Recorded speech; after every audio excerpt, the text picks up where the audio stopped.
مگر آج دیکھ لیں اللہ کا احسان ہے، پیغمبر علیہ الصلوۃ والسلام نے کہا کہ اپنے دوپٹے اپنی اوڑھنیوں کو سنبھال کے لیجئے۔ ہمارے ہاں خواتین کی 4 قسمیں ہو گئیں۔ پہلی قسم، خواتین نے دوپٹہ لینا گوارا ہی نہیں کیا، ضرورت کو محسوس ہی نہیں کیا۔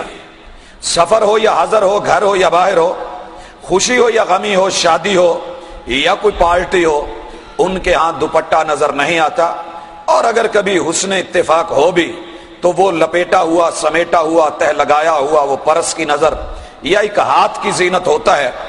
دوسرے نمبر پہ ہماری مائیں بہنیں، پیغمبر کی بیٹیاں وہ ہیں جو لیتی تو ہیں مگر جہاں لینے کا حق تھا وہاں نہیں، کندھے کے اوپر ایک سائیڈ پہ ڈال کر کے یوں آ رہی ہوتی ہیں، جیسا کہ کبھی پنجاب کا بدماش سلطان راہی اپنے ایک سائیڈ پہ پرنا ڈال کر کے مارکیٹ میں چل رہا ہوتا تھا، تو وہ منظر ہمیں آج دکھتا ہے۔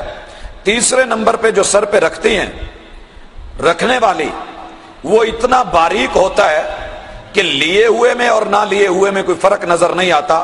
کاسیات عاریات، محبوب علیہ الصلوۃ والسلام نے کہا تھا اللہ رب العزت نے لعنتیں برسائی ہے ایسی خاتون کے اوپر کہ جو پہننے والی بھی ہے لیکن ننگی بھی ہے، لوگوں کی نظروں میں اور اپنے خیال میں لباس پہن کے آئی ہے لیکن وہ ننگی ہے۔ اور چوتھی قسم کہ جو لے رہی ہیں ان کا ڈیزائن یہ ہے، کسی مجلس میں ہوں، کسی سفر میں ہوں، حضر میں ہوں، کسی بھی مقام پہ ہوں، پبلک پوائنٹ پہ ہوں، سر پہ ایک مرتبہ لیں گی، پھر جھٹکا دے کے اس کو اتاریں گی، پھر اس کو سر پہ لیں گی، پھر جھٹکا دیں گے، اتاریں گے۔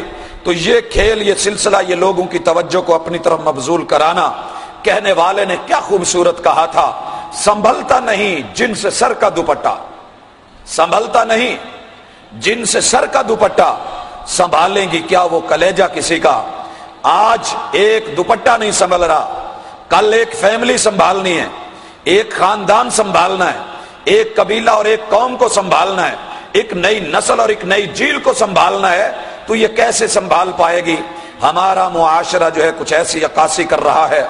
اور بھائیو، پیغمبر نے کہا تھا اس چیز کے اندر ہم مرد بھی شریک، عورتیں بھی شریک۔ یہ دن ہمیں کیوں دیکھنا پڑا؟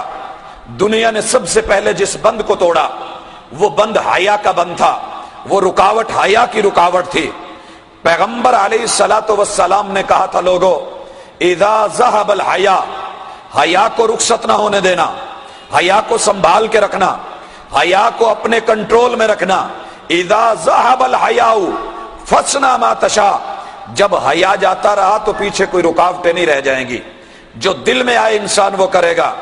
دیکھیے شیطان نے وَزُيِّنَ لِلنَّاسِ حُبُّ الشَّهَوَاتِ مِنَ النِّسَاءِ، یہ سب سے پہلی محبت جس کو مزین کیا یہ عورتوں کی شہوات اور اس کی محبت، اور دوسری طرف عورت کو اس نے کیا کیا؟ ذوق تبرج دیا، ذوق خود نمائی دیا، ذوق حسن دیا، ذوق آرائش اور زیبائش دیا۔ اس کو گھنٹوں جو ہے کہاں بٹھایا؟ آئینے کے سامنے، آئینے کے سامنے بٹھا کر کے اس کو بنا سنوار کر کے بیوٹی پارلروں میں لے آ کر کے ایک شاپنگ کرنے کے لیے بازار میں جانا ہے، اتنا لمبا چوڑا وقت لگا کر کے پھر بازار میں لاتا ہے، اور ادھر حاجی صاحب کاؤنٹر پہ بیٹھے ہوتے ہیں اور ان کا جو ہے نیچے سے ٹھوڑی کو ہلا کے کہتا ہے حضرت اب بھی نہ دیکھو تو آپ کی بدبختی ہے، یہ دیکھنے کی چیز ہے، اسے بار بار دیکھ۔ اور پھر دیکھنے والا اسے بہت دور تک دیکھتا جاتا ہے۔ کون ہے؟ حوا کی بیٹی ہے، کون ہے؟ محمد صلی اللہ علیہ وسلم کی بیٹی ہے، کون ہے؟ مسلمانوں کی عورت ہے، کون ہے؟ یہ کسی مسلمان کی ماں ہے، کون ہے؟ کسی مسلمان کی بہن ہے، کون ہے؟ کسی مسلمان کی بیوی ہے اور کسی مسلمان کی بہو ہے۔ اللہ اکبر!